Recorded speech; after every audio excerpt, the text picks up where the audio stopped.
Hi guys, today I'm here to show you a Lego vending machine.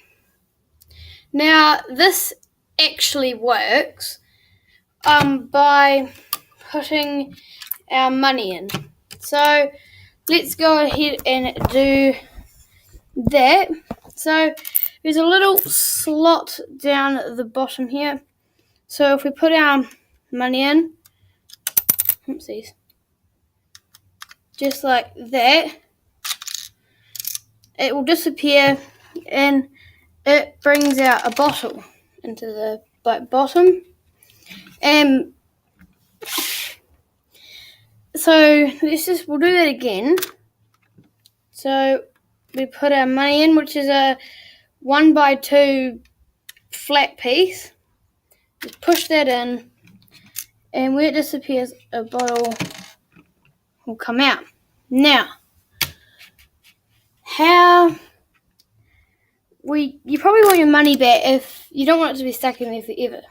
So if we spin it around like that, and we open up this hatch here, there's our money.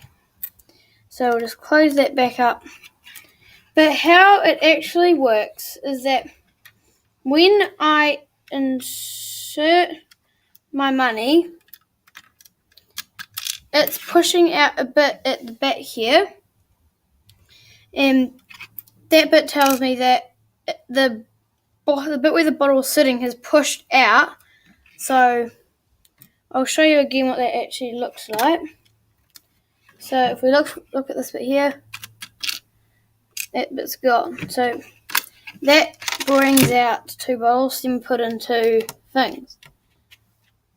So it can hold about 6 or 7 bottles and can hold up to 4 money. And you can insert coins. Yeah, but I haven't actually found my ones yet, so I'm not particularly sure, but I'm pretty sure you can. And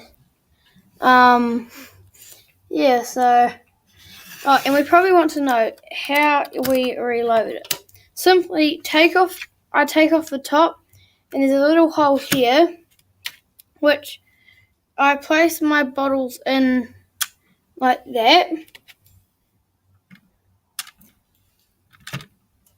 And I have to make sure they're in like this, otherwise it will not work. Just like that. And then you just put the roof on and put your money in again. So, it's in there. So if you would like to see how it is built, leave a comment in the description below, and make sure to like and subscribe for more. Bye. See you in the next video.